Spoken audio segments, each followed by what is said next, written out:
இருக்கேன்.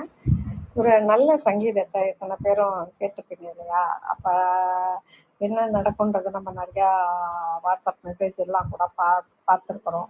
அத்தனை செயல்பாடும் நிற்கிறா போல ஒரு அனுமாஷிய அமைதியை வந்து நம்மளும் அனுபவிச்சிருக்கோம். நம்ம அது மாதிரி நடக்கிறதையும் நம்ம பார்த்துருக்கோம், கேட்டிருக்கோம். நம்ம சினிமா பாட்டலில் கூட பாட்டு நீயே பாடலில் கூட எல்லாம் ஒரு சங்கீதத்தில் எல்லாமே நிற்கிறா போலலாம் பாடியிருக்காங்க. அந்த மாதிரி ஒரு குழலோசை கேட்கிறது, அதை கேட்டு மெய் மறந்து எல்லா காரியமும் நிறுத்தி விடுகிறோம். நமக்கே அப்படி வரும். எங்கிருந்து வருகிறது அந்த குழலோசைன்னு பார்த்து மரங்களில் இலை அசைவது கூட நின்று போகிறது. மரத்திலிருந்து தேன் வடிகிறதுன்னு பார்ப்போம், மலர்கள் எல்லாம் முதிர்கின்றன பார்ப்போம், மரக்கிளைகள் தாழ்கின்றனன்றோம்.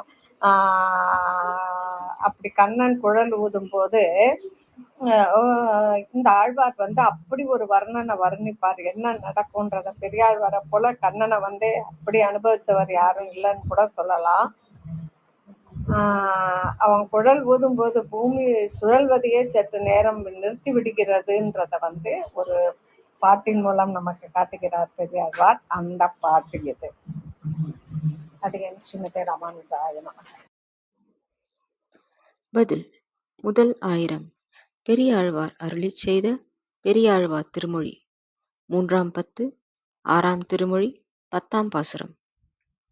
கருங்கண் தோகை மயிர்பீலி அணிந்து கட்டி நன்கொடுத்த பீதக ஆடை அருங்கல உருவென் ஆயர் பெருமான் அவனொருவன் குழலூதின போது மரங்கள் நின்று மது தாரைகள் பாயும், மலர்கள் வீழும், வளர்கொம்புகள் தாழும், இறங்கும் கூம்பும் திருமால் நின்ற பக்கம் நோக்கி அவை செய்யும் குணமே.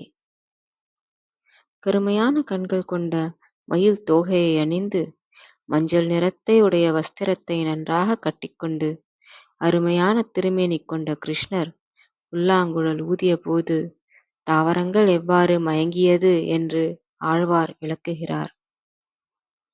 கிருஷ்ணர் எந்த பக்கம் நின்று குழல் ஊதுகிறாரோ அந்த பக்கம் நிற்கின்ற மரத்திலிருந்து தேன் சிந்துகிறது, மலர்களானது உதிர்ந்து விழுகிறது, உயரமான கிளைகள் தாழ்ந்து வணங்குகின்றன, சில உருகி நிற்கின்றன.